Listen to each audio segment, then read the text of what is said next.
사도신경 고백하심으로 예배를 하나님 앞에 올려드리겠습니다. 전능하사 천지를 만드신 하나님 아버지를 내가 믿사오며 그 외아들 우리 주 예수 그리스도를 믿사오니 이는 성령으로 잉태하사 동정녀 마리아에게 나시고 본디오 빌라도에게 고난을 받으사 십자가에 못 박혀 죽으시고 장사한 지 사흘 만에 죽은 자 가운데서 다시 살아나시며 하늘에 오르사 전능하신 하나님 우편에 앉아 계시다가 저리로서 산자와 죽은 자를 심판하러 오시리라. 성령을 믿사오며 거룩한 공예와 성도가 서로 교통하는 것과 죄를 사하여 주시는 것과 몸이 다시 사는 것과 영원히 사는 것을 믿사옵나이다. 아멘. 찬송가 220장 하나님께 찬송하겠습니다.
기도하겠습니다.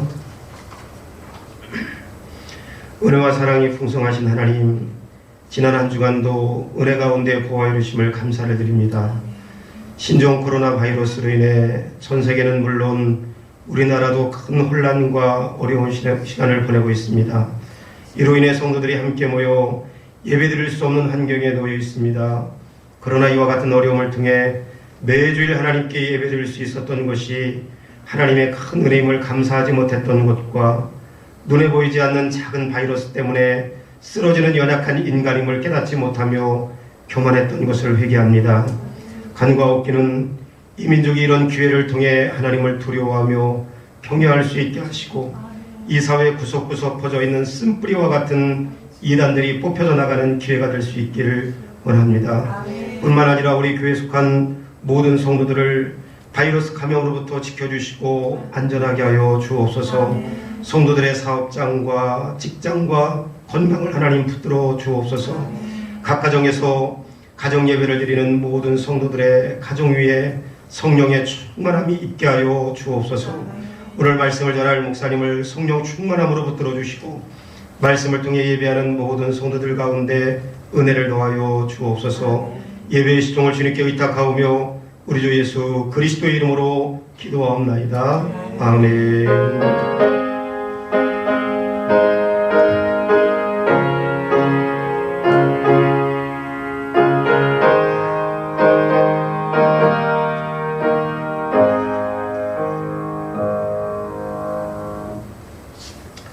하나님 말씀은 사도행전 2장 37절로 47절 말씀입니다.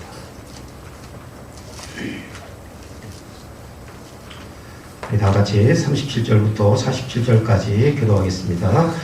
그들이 말을 듣고 마음에 찔려 베드로와 다른 사도들에게 물어 이르되 형제들아 우리가 어찌할꼬 하거늘 그가 이르되 너희가 얘기하여 각각 그리스도의 이름으로 세례를 받고 죄사함을 받으라. 그리하면 성령 선물을 받으리니 이 약속은 너희와 너희 자녀와 모든 먼데 사람 곧 주 우리 하나님이 얼마든지 부르시는 자들에게 하신 것이라 하고 너희야말로 확증하며 권하여 이르되 너희가 기억한 세례에서 복을 받으라 하니 그 말을 받은 사람들은 세례를 받음에 이날의 신도의 수가 3,000이나 더하더라. 그들이 세례의 가르침을 받아 서로 교제하고 떡을 베며 오로지 기도하기를 힘쓰니라.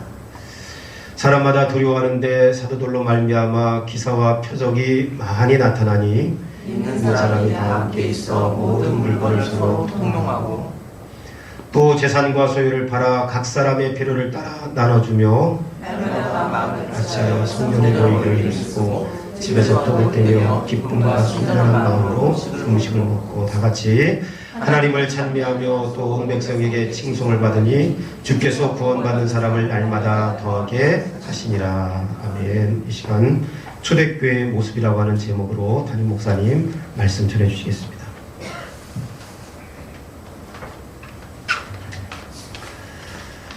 오늘 본문 말씀은 사도행전 2장 37절 이하 47절까지요.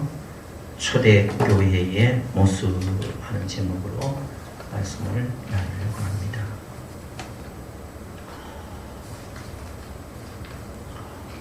우리 누가복음 마지막 장을 우리가 봤는데 거기 보면요, 우리가 전도하기 위해서 하나님이 주신 세 가지 내용에 관해서 살펴보았습니다.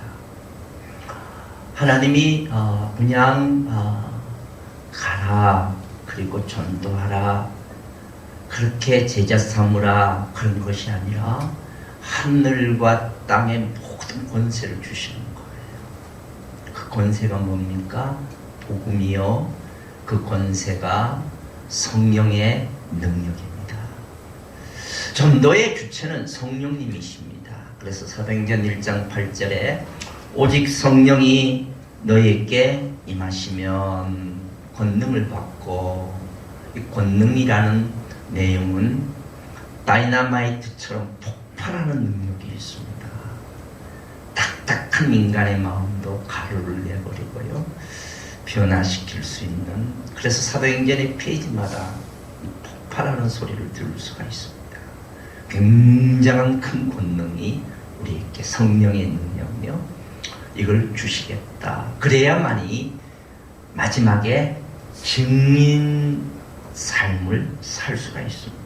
증인이라고 하는 것은 두 가지 의미가 있습니다. 보고 듣고 한 사실이 있어야 되고요, 또 그것을 생명을 걸어야 돼요. 그래서 이 누가복음 마지막에 전도하기 위해서 주신 거 세 가지, 복음을 주셨고요, 성령의 능력, 또 증인 소명, 이 세 가지를 주셨습니다. 제자들은 예수님께서 내가 죽은 자 가운데 3일 만에 부활할 것이다, 이 사실을 그치 믿지를 못했습니다. 그래갖고는 다락방의 안으로 문을 걸어 잠그고 그들은 벌벌벌 떨었습니다. 자, 예수님이 돌아가셨으니까 예수님을 따르는 사람도 수색을 해서 우리도 죽일 것이다. 들어온 가운데 다락을 문을 안으로 걸어 잠그고 떨고 있었는데 부활하신 주님이 나타나셨습니다. 그리고 말씀을 하셨습니다. 제자들이 예수님의 부활을 이렇게 믿으니까 내가 다시 가면 너희에게 보혜사 성령을 보내주겠다. 그렇게 약속을 했습니다. 그러니까 이 제자들은 흥분을 하는 거예요. 이야, 성령 반드시 오실 것이다.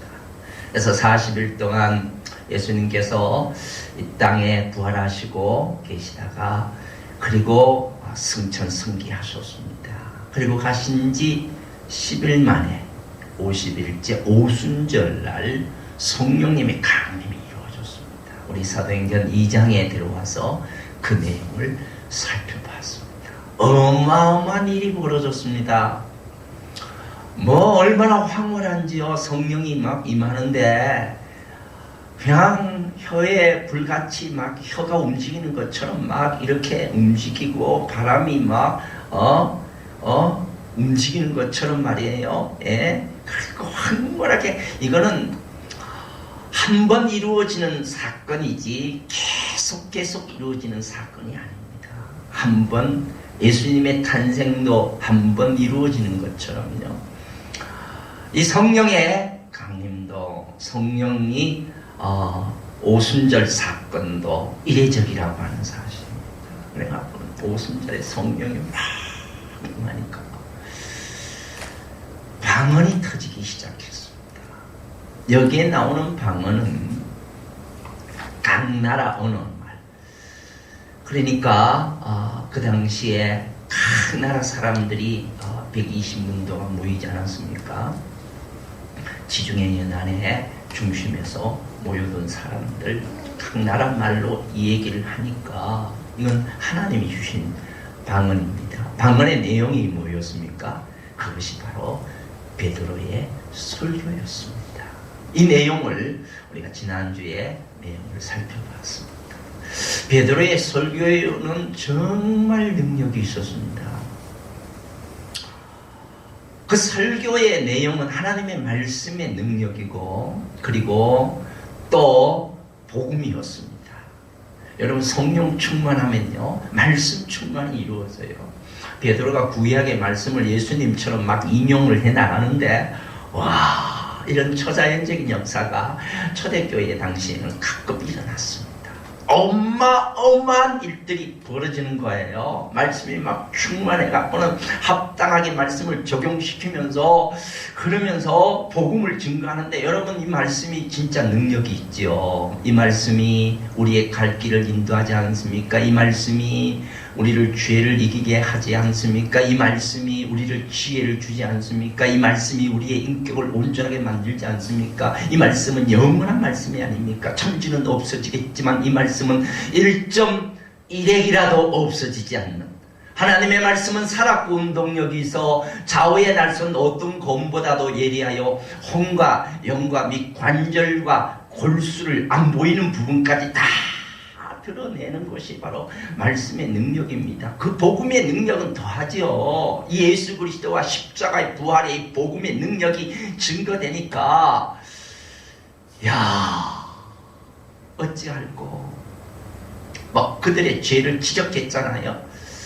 누가 사도행전 2장 23절 말씀에 보시면 그가 하나님께서 정하신 뜻과 미리 아신 대로 내준 바 되었거늘 너희가 법 없는 자들의 손을 빌려 못 박아 죽였으나 빌라도 법정에서 막 예수님을 막 십자가에 못 박혀 죽여달라고 외치는 이 군중들 죄를 지적하니까요. 성령의 역사지요. 어찌할꼬 그들의 이 말을 듣고 마음에 찔려 베드로와 다른 사도에게 물어 이르되 형제들아 우리가 어찌할꼬. 참 말씀의 능력이고 복음의 능력입니다. 우리가 어찌할꼬. 사실 우리가 앞으로 스테반 집사의 설교도 우리가 듣겠습니다만은요 어떤 면에서는요 가만히 보면 베드로의 설교보다는 스테반의 설교가 더 나을 거라고요. 보면요. 그런데 스테반의 설교를 듣고는 이를 갈아요. 사도행전 7장 54절에 그들이 이 말을 듣고 마음에 찔려 그들을 향하여 이를 갈거를 같이 마음에 찔리는데, 한 무리는 스테반을 향해서 돌 던져갖고는 스테반을 죽이고 이를 갈고, 한 무리는 회개해요. 왜 그럴까? 성령의 역사, 하나님의 주권입니다. 성령의 은혜가 있어야 돼요.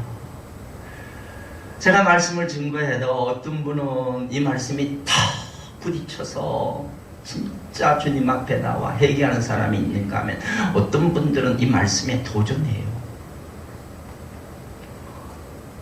회개도요, 마음에 찔리고 이것도 성령의 은혜가 있어야 됩니다. 성령의 은혜가 있어야 돼요. 여러분은 어떻습니까?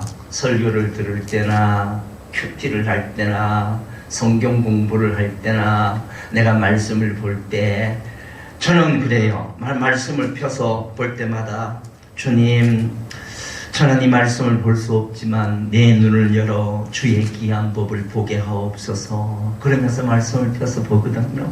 어떤 때는 마음에 찔림이 들어요. 저도 때때로 설교를 듣잖아요. 마음에 찔림이 와요. 주님이 나에게 말씀하시죠. 성령의 능력이고 역사입니다. 그때는 회개해야 돼요. 회개해야 돼요. 주님 앞에 나와야 되거든요. 찔림을 받았어요.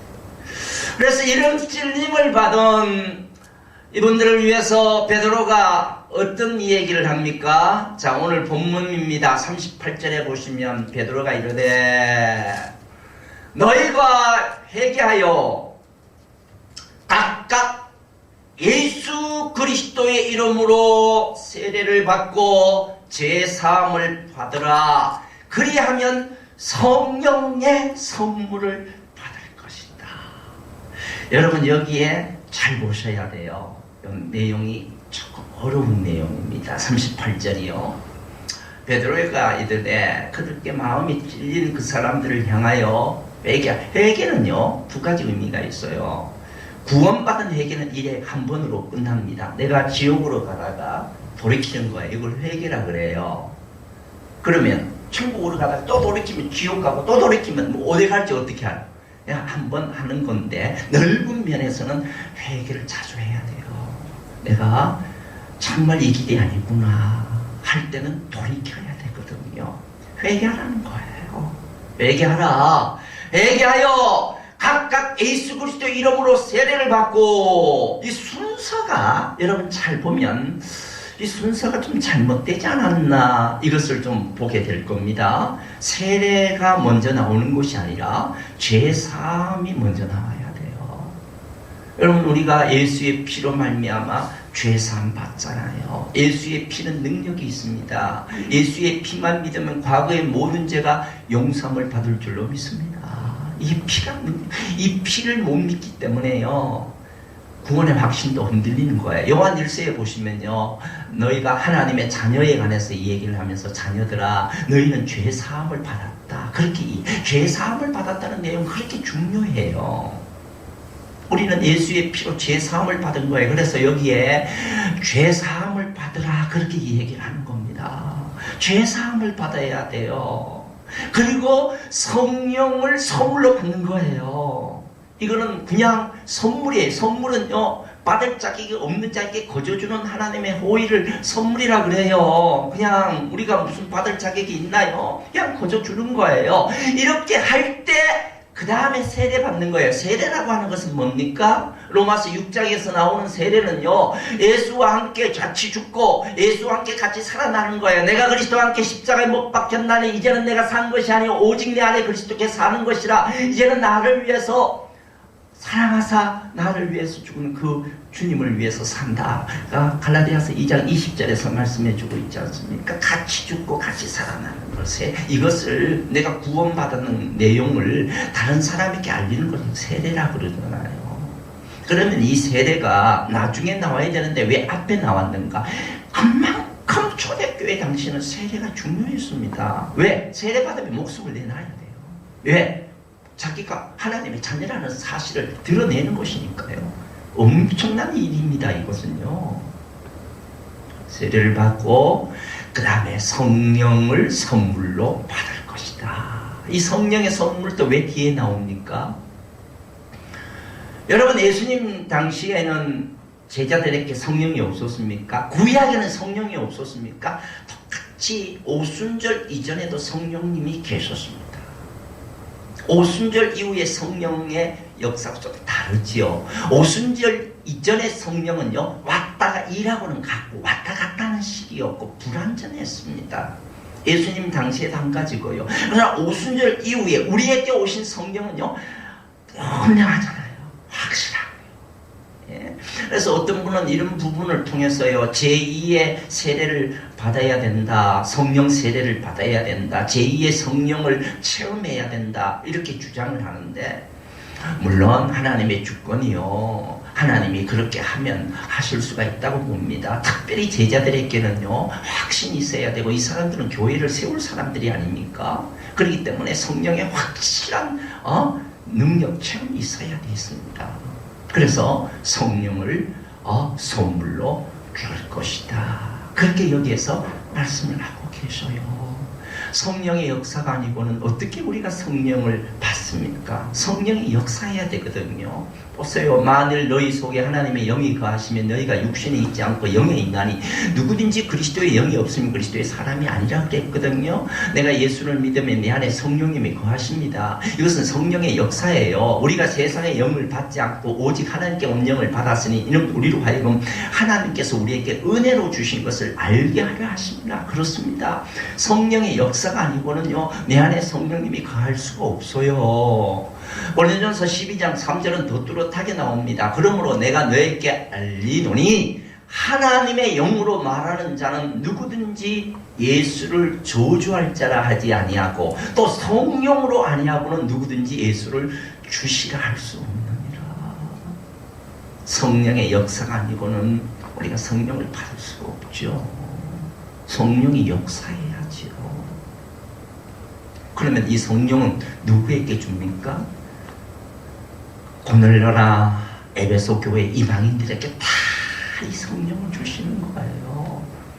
요한복음 7장에 보면 누구든지 목마르거든 내게로 와서 마시라. 누구든지 목마르기만 하면, 하나님이 세상을 이처럼 사랑하는 이 세상에 있는 모든 사람들이 이렇게 그리스도 안에 들어오면 하나님이 나를 애정 선택의 교리에 눈을 뜨지 않습니까? 왜 에서와 야곱을, 왜 하나님이 누구를 버리고 누구를 취했고 선택했고 눈을 떠요.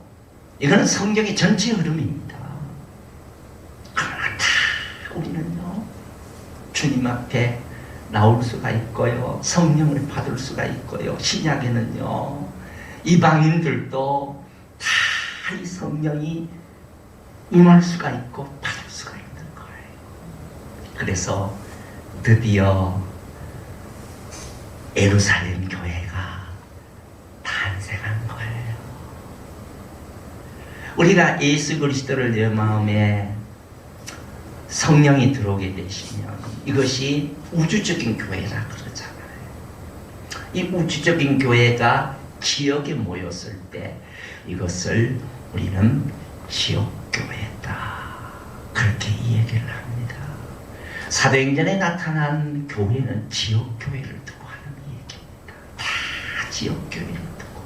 바울 서신을 보세요. 예?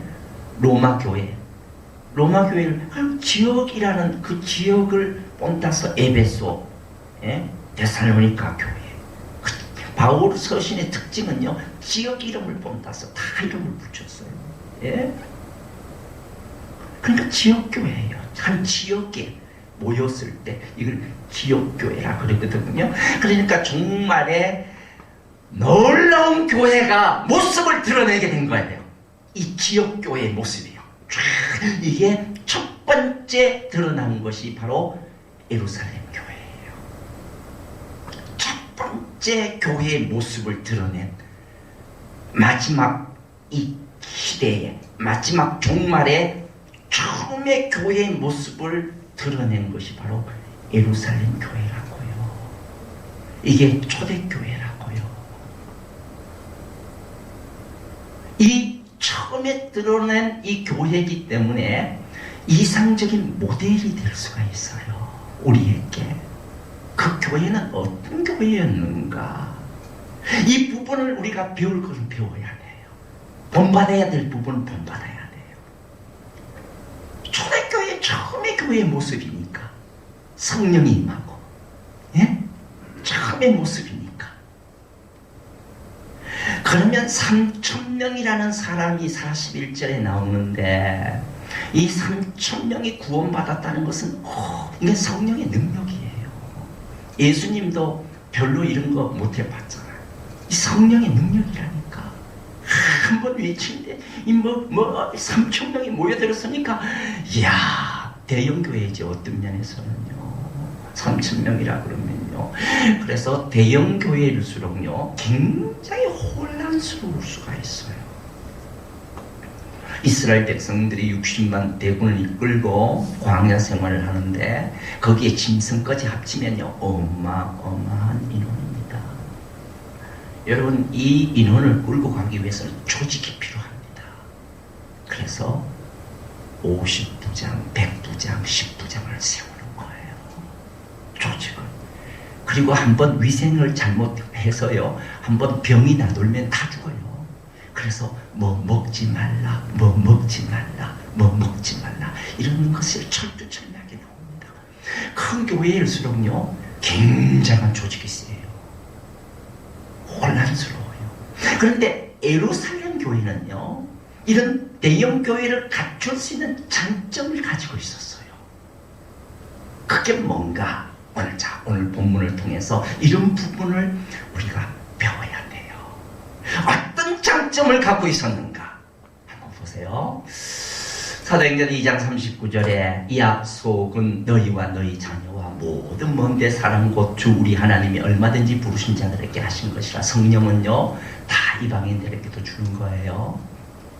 사도행전 1장 15절에 모인 무리의 수가 약 120명이라. 지도자가 될 사람들을 이미 갖춰져 있었어요. 예루살렘 교회에 지도자가 될 120민도라고 하는 사람들의 지도자가 이미 갖추어져 있다는 장점을 갖고 있었습니다. 그리고 두 번째는요, 사도행전 2장 42절에 보면 그들이 사도의 가르침을 받아 서로 교제하고 떡을 떼며 오로지 기도를 힘쓰라. 초대교회부터요 성경 공부가 있었어요. 말씀 공부가 있었다고요. 말씀 공부를 중심해서 교제도 이루어지고, 말씀 공부를 중심해서 예배도 이루어지고, 말씀 공부를 중심해서 기도도 이루어지고요. 이게 이상적인 교회예요. 말씀을 빗나가면요 올바른 기도도 안 되고요 올바른 예배도 못 드립니다. 한번 볼까요? 잠언 28장 9절 한번 보세요. 사람의 귀를 돌이켜 율법을 듣지 않으면 그의 기도는 가증하니라. 여러분, 말씀을 모르고 기도한다? 가증한 기도예요. 기도가 어떤 기도를 중심해야 됩니까? 말씀을 중심해야 돼요. 말씀을 모르고 기도를 한다? 율법을 듣지 않는다? 가증한 기도다. 그러니까 말씀 중심이 돼. 예배도 한 가지예요. 우리 기독교에 말하는 예배는요 말씀 중심이 돼야 됩니다. 하나님은 영이시니 예배하는 자가 영과 진리로, 성령과 진리, 말씀이 올바로 돼야만이 올바른 예배가 갖추어지는 거예요. 교제도 한 가지고요. 말씀 중심에서 그들은요 교제가 이루어지고, 말씀 중심에서 그들은요 예배가 이루어지고, 떡을 떼고, 그들은 말씀 중심에서요 기도도 이루어지고요. 이상적인 교회예요. 예루살렘 교회는요 이런 부분에 있어서 우리는 본받아야 돼요. 우리 이제 앞으로 이제 모이게 되고 우리 정상적으로 예배도 드리고 하면 성경 공부에 관해서 굉장히 많이 강구를 할 겁니다. 여러분, 성경 공부반에 들어오세요. 성경을 배우세요. 우리 다 이렇게 갖추어 놓고 준비 다 돼 있습니다. 여러분만 원한다면요. 그래서 성경 공부를 하셔야 돼요. 말씀 공부를 이게 중심에서 기도도 이루어지는 것이고 예배도 이루어지는 것이고 그리고 또 교제도 이루어지는 것이고 그래서 이 예루살렘 교회는 굉장히 교제가 뜨거웠어요. 매일 모이다시피 힘썼거든요. 자, 여기 보십시다. 사도행전 2장 46절에 날마다 마음을 같이하여 성전에 모이기를 힘쓰고 이야 날마다 그들이 성령 충만하니까 얼마나 모이고 싶은지 말씀이 얼마나 그리운지 교제가 얼마나 그리운지 막 모이고 싶어서 어떻게 해? 모여야지. 왜 그리스도인들이 왜 이렇게 모임이 중요하고 왜 이렇게 모여야 합니까? 이유가 뭐예요? 히브리서 11장 6절에 보면 믿음이 없이는 하나님을 기쁘시게 하지 못하는 믿음이 있는 자는 하나님께 나아가는 거예요. 믿음이 없는 자는 하나님께 못 나가요. 믿음이 있어야만이 우리는 하나님께 나가는 거예요. 그래서 모임이 중요해요. 믿음이 있는 자는 하나님께 나가야 된단 말이에요. 예? 믿음이 없이는 안 돼요. 두 번째는 왜 이렇게 모임이 힘써야 합니까? 이 약속하시는 이는 믿으시니 우리가 믿는 도리의 소망을 움직이지 말고 굳게 잡고 우리가 도리어 소망에 움직이지 않는 이 소망이 있다고요. 우리는 소속이 있다고요. 우리의 소속이 어떤 소속입니까? 우리의 소속은 이 세상의 소속이 아니고 불신자처럼 이 마귀 사탄의 지배 아래 있는 사람들이 아니고요. 하나님의 지배를 받는 하나님의 나라의 백성이요. 거룩한 나라의 백성이기 때문에요. 이 모임을 통해서 이런 사실을 드러내는 거예요. 나는 당당하게 하나님의 자녀다. 소속의 문제거든요. 소속의 문제예요. 그래서 이 모임이 이렇게 중요한 거예요. 그러면 목사님, 왜 지금은 이렇게 모임이 중요하다는데 왜 안 모입니까? 특수한 이유는요. 이유가 있는 거. 하나님도 그 이유를 이해하셔요. 지난번에도 이 얘기를 했지만요. 하나님은 자연법칙을 거슬리지 않습니다. 예? 이런 부분에 있어서는 우리가 가정예배로 모임을 대체하고 있습니다. 여러분 가정예배에 열심히 좀 모여주세요. 모여야 돼요. 모여야 돼요. 예배 드려야 된다고요. 그래서 지금 영상으로 이렇게 내보내지 않습니까? 가끔 모임이 중요하다고요. 모임이 중요하다고요. 소속의 문제입니다. 소망에 움직이지 말고 굳게 잡아야 돼요. 우리는 이 세상 사람들하고 다르잖아요. 소속의 문제거든요. 소속의 문제거든요. 그래서 저 북한에도요 지하에서 모여요. 예. 카타콤도요 지하에서 모였어요. 왜요? 소속의 문제니까요. 소속의 문제니까 이렇게 중요한 거예요. 모임이요. 세 번째로 왜 이렇게 그리스도인들이 모임이 중요한가? 모이기를 피하는 어떤 사람들의 습관과 같이 하지 말고 오직 권하여 그날이 가까이 올수록 더욱 그리하자. 주님의 재림이 가까울수록 더욱 그리하자. 왜요? 재림이 가까이면 가까울수록 우리 예수 믿는 사람의 위기가 더 많아져요. 그렇기 때문에 교제 가운데 성숙이 이루어져야 돼요. 요한 1서에 보세요. 자녀들아, 아이들아, 청년들아, 아비들아, 교제 가운데 성숙이잖아요. 여러분 교제를 통해서 우리가 성숙해야만이 이 위기를 극복할 수 있다고요. 그렇기 때문에 그리스도의 교제가 그렇게 중요하고 초대교회는 모여서 그렇게 예배드리고 모여서 말씀을 보고 기도하고 말씀을 통해서 예배드리고 말씀을 통해서 교제를 나누고요. 이만큼 교제가 중요하다는 사실을 성경은 이 얘기를 해주고 있습니다. 왜 우리가 모여야 합니까? 서로 돌아봐 사랑과 성령을 모여야 격려가 되지요. 모여야만이요 사랑을 하고 격려하지요. 초대교회 한번 볼까요? 얼마나 이들이 뜨거웠는지, 모여서 어떤 일을 했는지, 사랑을 나누었는지요. 오늘 본문 한번 볼까요? 44절 45절에 믿는 사람이 다 함께서 모든 물건을 서로 통용하고 재산과 소유를 팔아 각 사람의 필요를 나눠줬습니다. 큰 사람의 공동체가 됐다고요.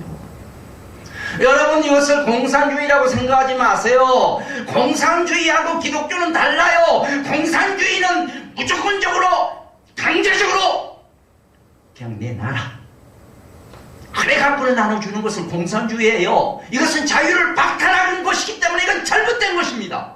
그러나 기독교는요, 소유욕을 극복하는 거예요. 예수 그리스도 안에 들어왔어. 그래서 자발적으로 내놓는 겁니다. 그래서 나눠주는 거예요. 삭개오 보세요. 예수 믿고 얼마나 변화를 받았느냐. 내 재산의 절반을 가난한 사람에게 주겠사오며 누구의 도색한 일이 있으면 율법의 규정대로 예배를 갖겠습니다. 이건 완전히 소유욕을 극복한 사람이에요. 그렇기 때문에 자발적으로 교제를 하는데 사랑이 흐르는 거예요. 예? 충만하고 이 교제가 얼마나 뜨거운지 여러분 알겠죠? 모여서 서로 격려하고 서로 사랑을 나누고 초대교회의 모습입니다. 오늘 우리 교회의 모습이 돼야 됩니다. 우리 교회의 모습이 돼야 돼요. 이런 걸 본받아야 돼요. 최초의 교회, 초대교회, 이 세상에 정말 마지막 때 교회의 모습을 드러내는 첫 번째 현장이에요. 이상적인 교회라고요, 이 교회가. 우리가 이런 부분을 본받아야 돼요. 얼마나 뜨거운지 몰라요. 얼마나 교제가요. 앞으로는요, 여러분 식사 다 하시고 돌아가시길 바랍니다. 가족들끼리 예배를 드리면서 좀 의논하세요. 앞으로 이제 교회 나가면 우리 식사하고 교제도 나누고 그렇게 하자. 이 교제가 그렇게 중요한 겁니다. 우리 뭐 식사를 그렇게 구태여 주장 이렇게 하려고 그러느냐? 교제 때문에 그래요. 교제 때문에요. 그 한 끼 그러나 그 교제가요. 너무나 중요하기 때문에 힘들어도 식사를 하는 거예요. 이 교제가 중요하니까 서로 격려하고 모이지 않고 어떻게 서로 격려하고 사랑을 나눕니까? 모여야 격려하고 사랑을 나누지요. 이렇게 막 성령 충만하고 이렇게 하니까요. 우와, 날마다 마음을 같이 하여 성전에 모이기를 힘쓰고 집에서 떡을 떼며 기쁨과 순전한 마음으로 음식을 먹고 하나님을 찬미하며 이야, 성령이 충만하니까 막 기쁨이 막 샘솟고 막 예배드리고 싶으니까 거기에 찬양이 터지고 굉장한 일들이 막 일어나는 거예요. 자연스러운 겁니다. 이거는요, 교회가 그렇게 돼야 되고 우리 모임이 그렇게 돼야 돼요.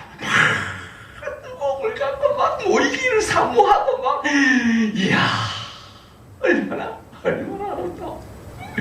이게 초대교회 모습이라니까요. 예? 막 예배를 드리고 싶고 억지로가 아니고 막 기쁨이 막 충만하고 거기에 참여하며 주님을 찬양하고 높이고 말이에요. 그렇게 되니까 47절에요. 우리 47절 한번 봅니다. 하나님을 찬미하며 또 온 백성에게 칭송을 받으리. 주께서 구원받은 사람이 날마다 더하게 하시니라. 여러분, 우리 예수 믿는 사람의 삶은요, 유리상자 속의 인형 같아야 돼요.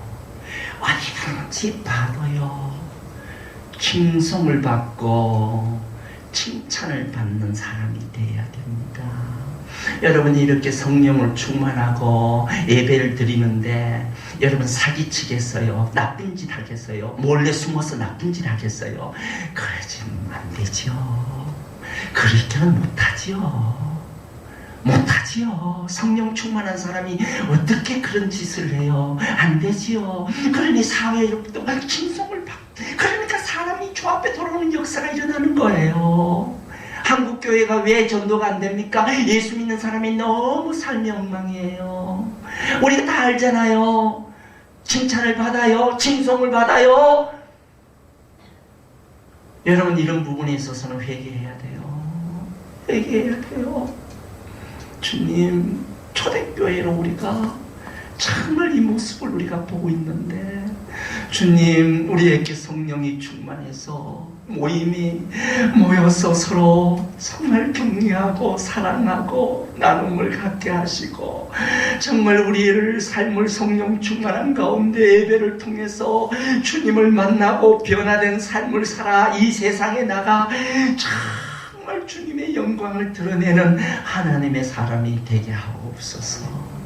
이런 은혜가 우리 전민세승민교회 가족들에게 다 있기를 주의 이름으로 축원합니다. 아멘. 가족 예배 드리면서 말씀을 많이 나누시고, 우리 이런 삶을 위해서, 교회를 위해서 많이 기도하는 사랑하는 가족들이 다 되시기를 주의 이름으로 축원합니다. 기도하겠습니다. 하나님, 너무 감사합니다. 오늘 사도행전을 통해서 초대교회의 모습을 보여주신 것 감사합니다. 우리 교회가 따르고 배워야 될 부분들 배우게 하옵소서. 우리 가정 예배를 드리면서 하나님 아버지, 이 말씀을 보며 혹시나 마음에 찔림이 있다면 회개하게 하시고, 하나님 우리 초대교회처럼 뜨거운 교제를 가질 수 있도록 도와주시고, 무엇보다도 우리의 삶이 투명하게 하시고, 하나님 이 세상에 칭송을 받는 하나님의 자녀로 서게 하옵소서. 하나님, 지금 온 나라가 정말 어려운 가운데 있습니다. 하나님, 오늘 우리의 기도처럼 우리의 죄인지도 모릅니다. 아버지여, 나의 다른 사람 탓하지 말게 하시고, 먼저 우리를 자신을 살피게 하시고, 회개해야 될 부분 회개하게 하소서. 하나님, 주님 바라보며 하나님 아버지 주님의 영광이 이 땅에 하나님 나타날 수 있는 은혜를 베풀어 주시옵소서. 예수님의 이름으로 기도하옵나이다. 아멘. 찬송가 621장 찬송하겠습니다.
말씀드리겠습니다.